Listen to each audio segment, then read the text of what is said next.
Selamat siang anak-anak. Siang, Pak. Assalamualaikum warahmatullahi wabarakatuh. Waalaikumsalam warahmatullahi wabarakatuh. Apa kabarnya hari ini? Baik. Baik. Sebelum kita memulai pembelajaran pada siang hari ini, mari kita berdoa terlebih dahulu. Siapa yang mau memimpin berdoa? Wisnu. Mas Wisnu? Duduk siap, berdoa mulai. Selesai. Terima kasih Mas Wisnu. Sebelum kita mulai pembelajaran pada siang hari ini, siapa yang tidak berangkat sekolah? Vika dulu. Vika, Pak. Kenapa Mbak Tika? Sakit. Sakit. Ya kita doakan supaya cepat sembuh ya. Selanjutnya untuk menumbuhkan rasa nasionalisme kita, mari kita menyanyikan lagu nasionalis dulu. Berdiri. Nyanyi apa, Pak? Nyanyi lagu Berkibarlah Benderamu. Gitu ya. Kita memimpin ya Pak. Yuk, sudah. Salam pakai sangat Pak. Enggak, Pak. Ikut aja. Saya kan bukan. Sudah.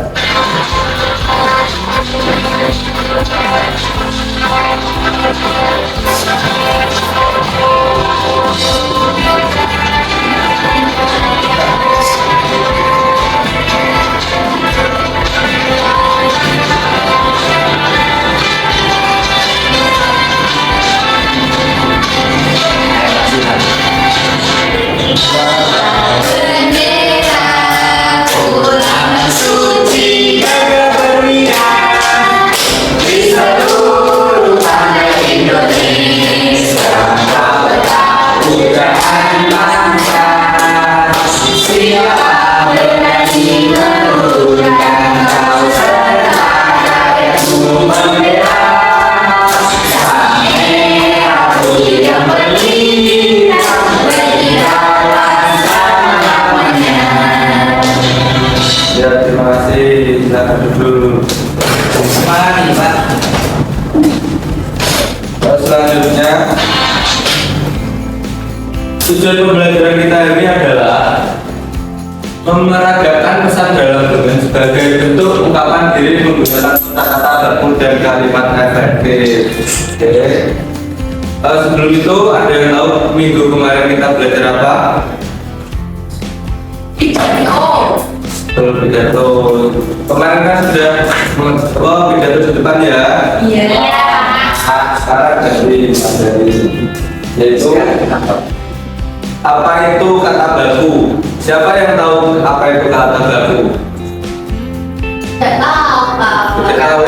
Sesuai kamus bahasa Indonesia Pak. Ya,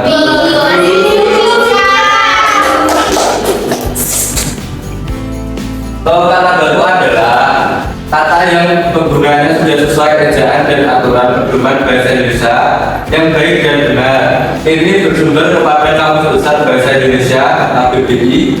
Kata baku yang digunakan harus sesuai dengan IDD atau ejaan yang disempurnakan.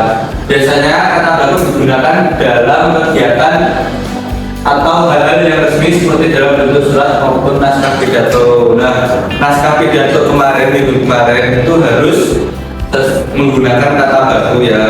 Iya, Pak. Kalau ngobrol sama temannya harus pakai kata baku nggak, Pak? Kalau ngobrol sama teman itu nggak harus pakai kata baku.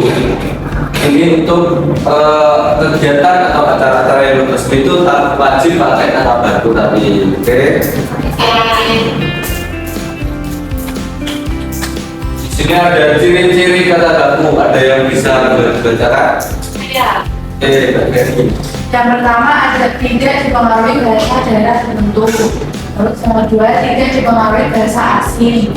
Yang ketiga bahasa percakapan. Yang keempat pemakaian lingkungan pada kata bersifat eksplisit. Terus yang selanjutnya itu pemakaian kata sesuai dengan konteks kalimat. Terus yang terakhir kata baku bukan kata rancau. Ya, Pak. Ya, terima kasih Mbak Reni.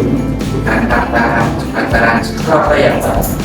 Bukan sembarang kata. Ya katanya sudah sesuai dengan KBBI ya. Ya. Ini ada contoh kata baku, yaitu kata bakunya itu gizi, tapi kan orang-orang suka menyebut biji. Terus ada abjad itu pakai D, bukan abjad pakai T. Selanjutnya ada bosan, bukan bosan ya. Selanjutnya yaitu ada apa itu kalimat efektif? Ada yang tahu? Tidak, belum tahu Pak. Belum tahu. Baik. Kalimat efektif adalah yang membedakan. Saya. Oke, Mbak Desa. Kalimat efektif adalah susunan kalimat yang mampu menyampaikan pesan atau informasi secara singkat, lengkap, dan mudah dimengerti oleh pendengar.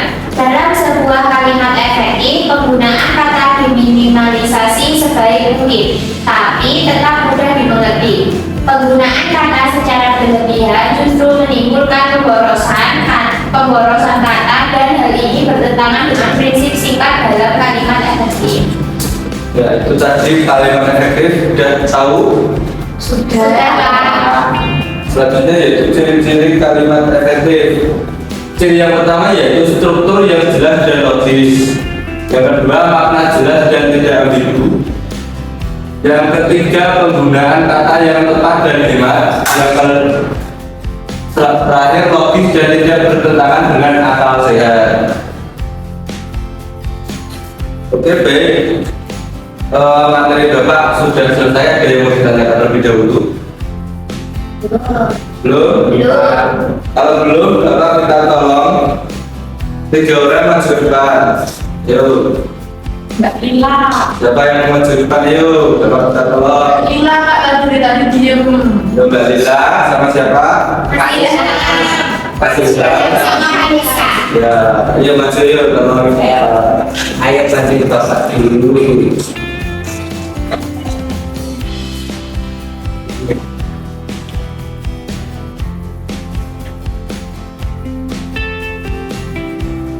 Jangan grogi gitu Mas Ilham.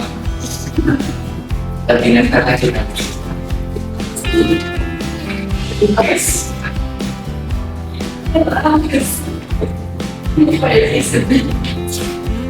Baik, sudah ya. Teman-teman yang lain mendengarkan dan nanti Menyimak nggak Pak? ya mendengarkan, menyimak, dan nanti kalau sudah selesai amalan apa yang terkandung dalam Yang dibacakan. ya dongeng yang dibacakan. Simak ya. Ya. Mbak. Tani dan anak Minau. Pada zaman dahulu kala, di dataran tanah Jawa, Pulau Jawa masih diliputi hutan belantara yang lebat. Jumlah manusia yang menghuni Pulau Jawa kala itu masih sedikit, hingga mereka hidup berpencar ke segala penjuru dengan berkelompok untuk membangun peradaban. Bisa ada sebuah desa kecil yang sangat subur. Desa itu terletak di tengah-tengah persawahan. Itu berguna agar desa mereka tidak langsung berbatasan dengan hutan, hingga mereka aman dari hewan-hewan buas yang berkeliaran. Dan sawah-sawah mereka berbatasan langsung dengan hutan. Maka ketika mereka menggarap sawah, mereka juga harus waspada dari bahaya serangan hewan buas. Di antara hewan-hewan buas yang paling ditakuti adalah harimau, karena sudah sering memakan korban. Di desa itu tinggallah seorang kakek terkenal baik hati dan ramah yang bernama Imam Nurlaya. Para warga desa sangat segan dan mengagumi beliau, bukan hanya karena keramahannya, sifatnya yang arif dan bijaksana sering dijadikan patokan ketika ada perselisihan. Itu bukan suatu hal yang aneh karena Imam Nurlaya adalah seorang penyiar agama. Beliau datang ke desa itu untuk menyebarkan agama Islam yang meninjau Jawa. Beliau mengajar bukan hanya lewat nasihat dan ucapan, tapi beliau juga memberi contoh teladan dengan tingkah laku.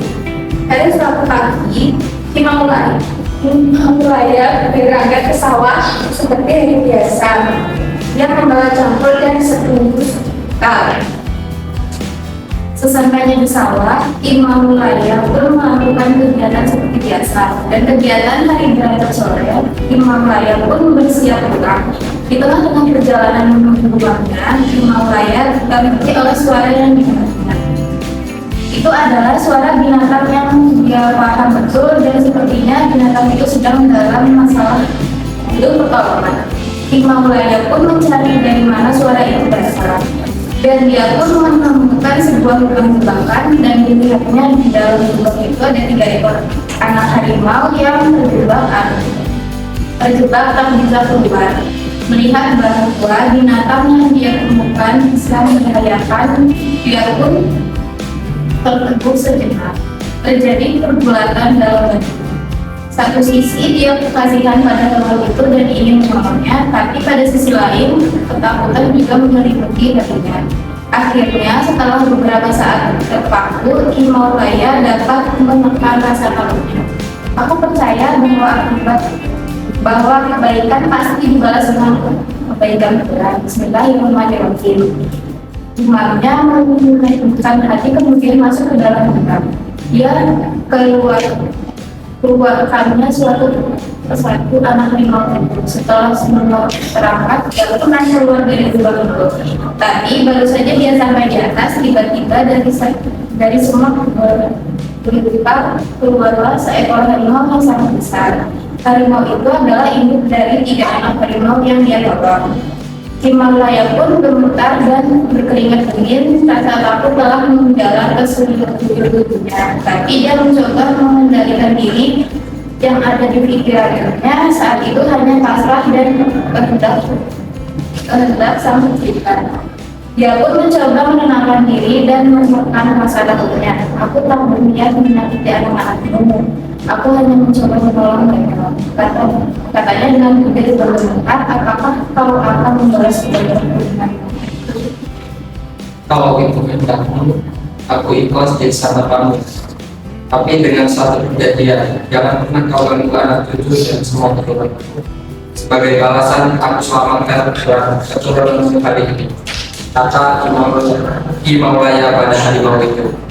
Tapi tak ada tanda-tanda harimau itu akan menerkamnya. Harimau itu hanya mendekatinya sambil mengendus-endus Imam Mulaya. Lalu ia pergi membawa anak-anaknya. Setelah mengalami kejadian yang mengerikan itu, Imam Mulaya pun meneruskan perjalanan pulang. Konon setelah kejadian itu, Imam Mulaya dan harimau menjadi sahabat. Harimau itu sering menunggu Imam Mulaya ketika di sawah, menjaganya dari bahaya hewan-hewan buas di hutan. Dan ketika Imam Mulaya mengadakan sebuah acara, pasti dia menemukan seekor rusa yang ditaruh di depan pintunya. Rusa itu tidak mati, hanya terlihat bekas luka gigitan di kakinya sehingga dia tidak bisa lari. Dan Imam Mulaya tahu kalau semua itu adalah kiriman dari si harimau sahabatnya. Sampai ketika Imam Mulaya sudah wafat, terkadang para warga masih sering melihat harimau berkunjung ke rumah Imam Mulaya.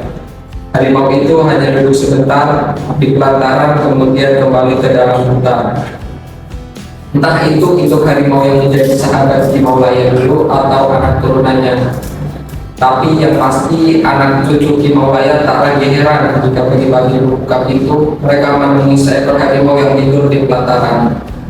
Dan sebagaimana perjanjian Imam Mulaya dan induk harimau, anak cucu dan keturunan Imam Mulaya tak pernah ada yang dilukai apalagi dimangsa oleh harimau.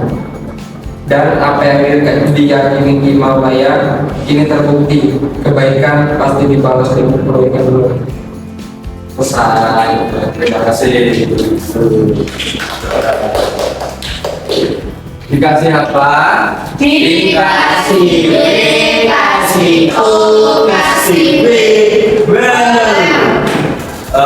Baik, dari kisah dongeng yang dibacakan oleh teman-teman kalian tadi, ada yang tahu amanat apa yang terkandung dalam kisah dongeng tersebut? Ayo. Setiap kali menanamkan kebaikan, pasti akan berbuat kebaikan juga, Pak. Kalian tidak menyimak ya? Iya, Bismillah gimana sih? Kok pinter banget? Berulang dulu dong. Betul apa kata Mas Wisnu. Jadi kita itu tidak boleh berhenti menebar kebaikan. Walaupun kadang tidak dibalas dengan kebaikan, tapi kita harus tetap menebar kebaikan. Selanjutnya, Bapak mempunyai LKPD, tapi sebelum itu kita tes breaking sebentar. Iya Pak, udah pernah. Ya, kita berdiri dulu. Siapa yang belum tes breaking? Bisa. Bisa, ayo. Masih dulu berdiri. Siapa? Katanya bisa juga mau Pak. Pas dulu mau mimpin. Ya. Ya. Kita hari ini breaking seperti biasanya ya. Apa Pak? Biasanya itu yang satu. gitu ya Pak. Berapa? Sudah.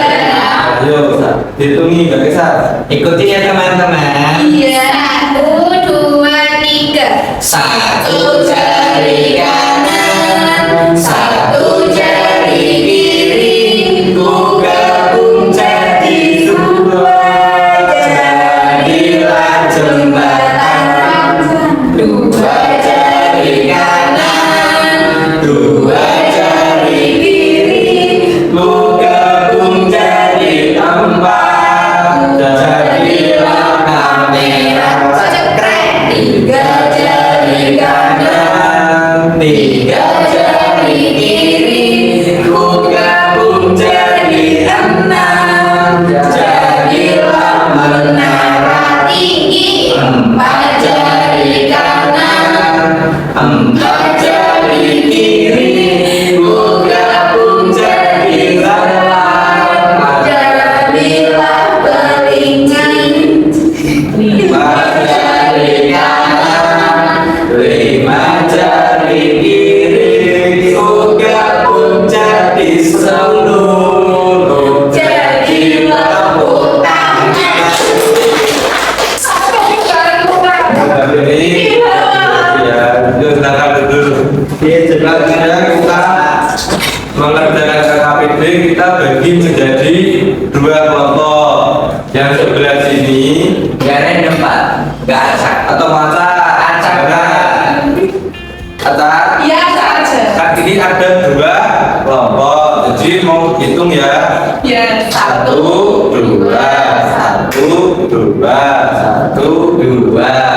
Yang kelompok satu sebelah sini, tukeran kursi. Yang kelompok dua sebelah sini. Terus kita Hasilnya tadi berapa? Yang sebelumnya betul. Masih ngada masih lah. Ini dikerjain ya, ini kelompok dua. Ini kelompok satu dikerjain. Nanti dipresentasikan ke depan ya. Iya. Kalau ada yang tidak tahu, boleh ditanyakan kepada Bapak. Bapak beri waktu sekitar 10 menit. Oke, Cukup Pak. Oke Pak.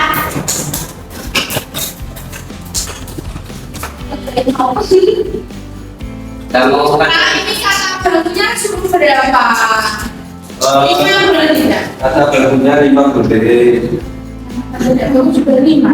Ya. Pak, saya kesulitan Pak. Apa gimana? Mencari kalimat efektif. Sudah diganti-ganti penjelasan. Ada penjelasan Oh ini belum ditulis. Ini mau berapa ya Pak? Nah, kalau satu guys, Ilham, terus siapa? Lila, siapa? Ngapain Oh, ini tinggal berapa menit ya Pak? Kasih terus sama kelompok. Waktunya masih 7 menit. 7 menit. Masih lama kok teman-teman. Ayo, udah belum? Dikerjain bareng-bareng ya. Ya. Habismu. Kalau sudah kecil itu Pak. Ayo. Udah Pak. Sendiri kok Pak. Pak udah selesai nomor 1. Udah selesai, baik. Kalau dulu ya. Ya, sudah. Sekarang dipresentasikan satu-satu, mulai dari kelompok pertama dulu. Siapa? Dua dulu Pak. Saya Pak. Saya dulu. Kelompok satu dua. Ya, swing. Yang maju. Ya. Ayo. Kertas.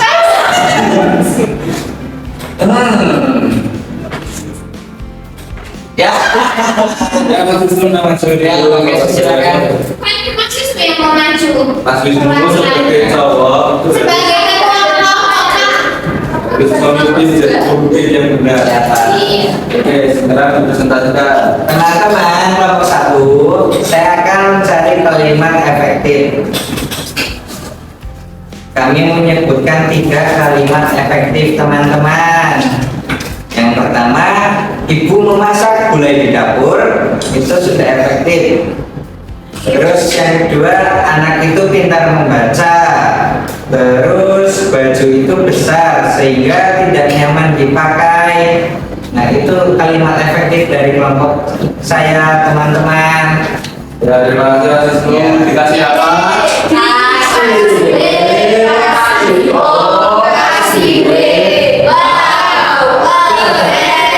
Baik, selanjutnya kelompok 2 silakan. Kelompok 1 Itu udah masih lah, Pak. Katanya yang cowok tadi. enggak apa-apa. Kami dari kelompok 1 yaitu dapat soal mencari kata baku dan tidak baku. Yang pertama itu kata bakunya praktik. Lalu untuk yang tidak baku itu praktek. Terus kemudian kata bakunya yang kedua itu apotik. Terus kata tidak bakunya apotek. Terus yang aktif, aktivitas, abjad pakai D sama T. Ya. Terima kasih Kak ini. Dikasih apa?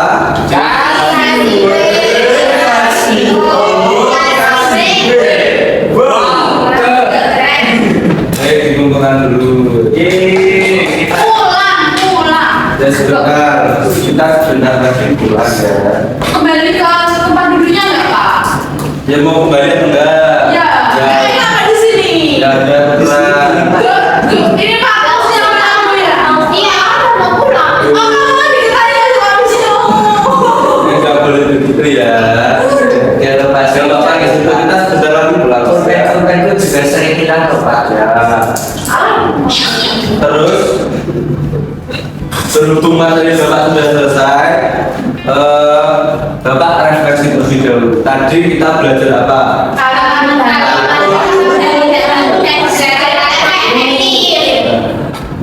Kata baku dan tidak baku itu apa?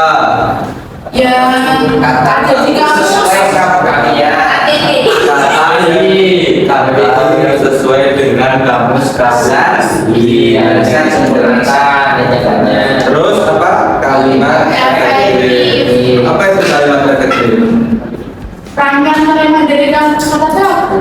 Ya, betul. Terus kalimat efektif itu digunakan di saat suatu acara atau sebuah pidato, ya kan? Iya. Nah, tuh nanti kalau ada yang belum tahu dipelajari kembali ya. Ya. Terus sebelum kita pulang bapak mempunyai lembar evaluasi Itu buat PR, Pak. buat PR ya di rumah.